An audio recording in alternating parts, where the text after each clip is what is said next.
There's typing going on, and suddenly I lost my train of thought. Jason Fitz in for Zubin, sitting with Keyshawn Johnson, sitting with Monica McNutt, who's in for Jay Will. And obviously, guys, the story of the morning is all about Phoenix and Chris Paul and everything that's happening for that organization as the Suns are headed to the NBA Finals. And, you know, as great as that portion of the story is, we've talked about it a lot, there's another side to all of this, and that side has everything to do with what was expected for the Clippers. It's easy to say what if, and this is one of those great, you know, it's like my dad can beat up your dad. Nobody has any way to prove it. But what ifs run sports talk. So Paul George gave us a little bit of. Wait, how did you slide in that dad analogy? Oh, it's so true. Like look, I grew up a fat kid that played the violin. My dad can beat up your dad conversation. Yeah, don't look at me like that, Keith. I mean, come on.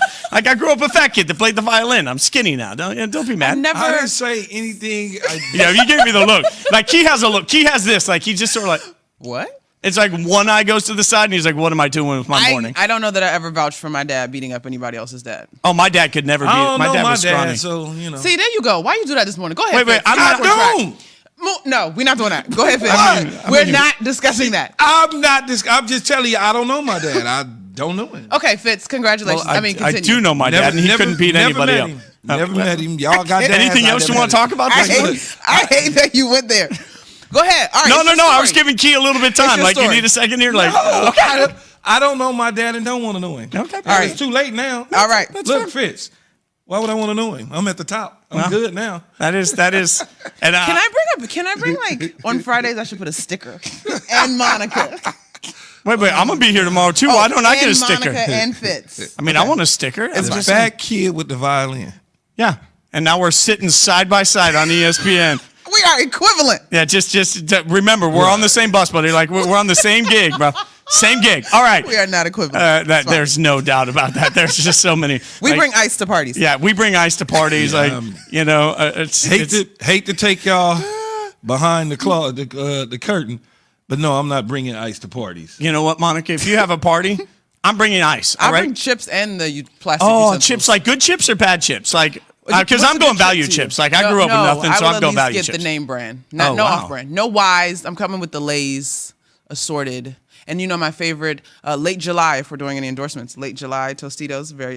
Late July corn chips. Key, like, if I show up to your house with just a bag of ice and some generic potato chips, like the small bag of ice too, because I'm not rolling like that. Like, are you letting me in? Like, we can. No, you don't need to bring anything. Just come. Oh, okay. I appreciate that. I'll just. Wow. I think I've graduated from expecting my friends to bring things to the house for a picnic, a party, or anything. I have not. So just to be clear, I have not. I'll be by like 3-ish today. Okay. It's Keyshawn, Jay Will, and Zubin. I mean, he set up the invite. Okay. So we can have a conversation now about Paul George. And this is what he said about the series we saw as the Suns win 130-103. This is what he said about the series afterwards and how it would have played out differently if a certain other person had been on the floor.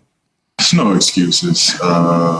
Healthy or unhealthy, we were literally one possession from each game up to this point. One possession in each one of those games of this series being a lot different. But at the same time, we understand the healthiest team usually wins at this time. We were very unfortunate to be on the bad side of that.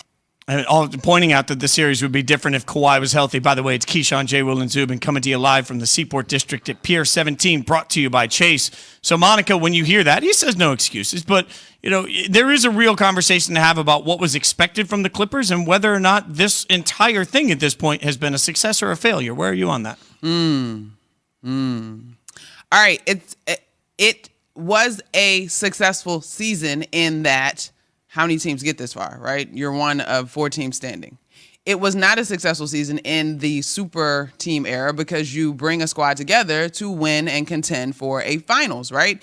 The injury being what it is, maybe to loyal fans, you note it as an asterisk, but it is also what it is. And I think the part that made yesterday a little bit more egregious is that we were on the brink of giving Paul George his flowers. He had these fantastic performances. He had showed up in a big-time way for his squad. And then yesterday, what a moment to shrink away. I mean, he registers in the box score. What did he have, 18 at one point last night? But like the quietest, what did he finish with total? 21.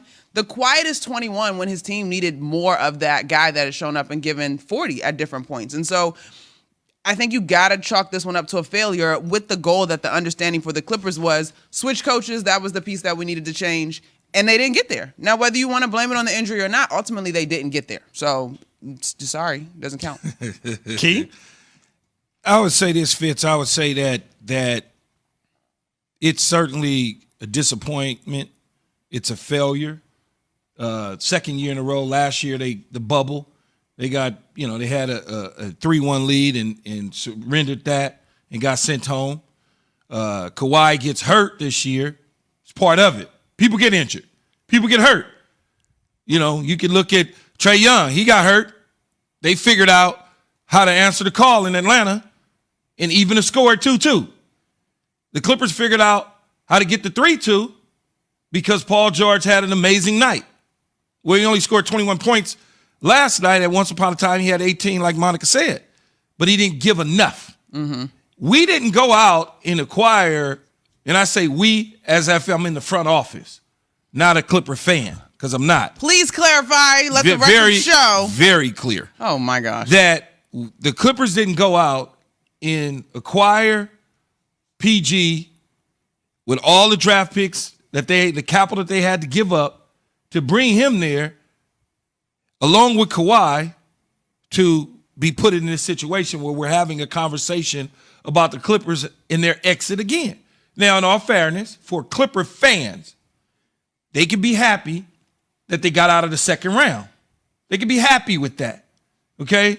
And that's fine, but it is a disappointment and a failure. Steve Ballmer, Ty Lue, Paul George, they're not sitting around saying, wow, this was success. A good run, yeah. They're not doing that. They're building a new stadium in Inglewood, California.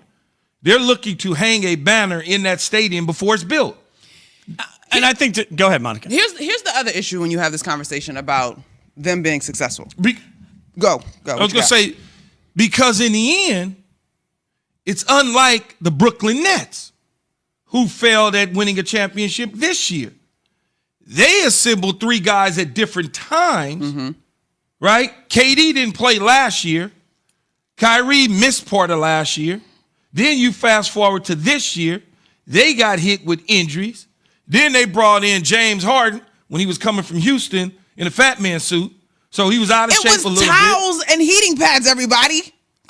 So then when you look put on a little fluff. No, I think it was the uniform. It was not as fluffy as, Think about it. When he got to the Nets, Slim that first down. game, it was like, well, wait a minute. How did he lose 800 pounds? Slim down. Like, okay, go ahead. Sorry, we'll get off track. So you look at it, and it's different than the Clippers.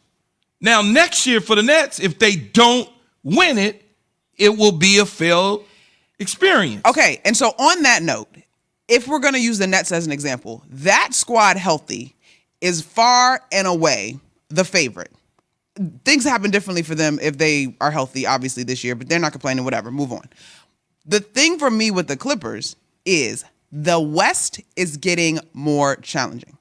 This Phoenix squad ain't going nowhere. The Denver Nuggets, Jamal Murray will be back. Utah Jazz, Lakers reload. The window of opportunity for the Clippers is shrinking in my mind. Even if you buy that Kawhi and Paul George can be your 1-2 punch, and those guys early 30s, right? The rest of that supporting cast, Pat Beverly, is he always going to have? And Pat Beverly didn't even play the first two series for real, right? Beverly. Also, please tell me what y'all think CP3 said to Pat Beverly. I appreciate wrong answers, by the way. But anyway, the rest of that squad, Marcus Morris Sr. being hobbled a little bit in this particular series.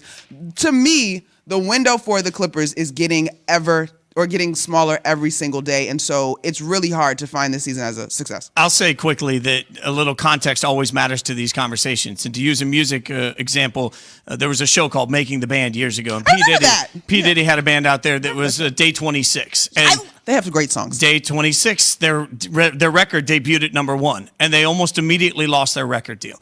And when everybody asked P. Diddy afterwards why, he said, look at the numbers of sales that they had, even at number 1, and look at how many people watched the show. Not enough people that watched the show actually bought the record. This band will never make it. Were they a success?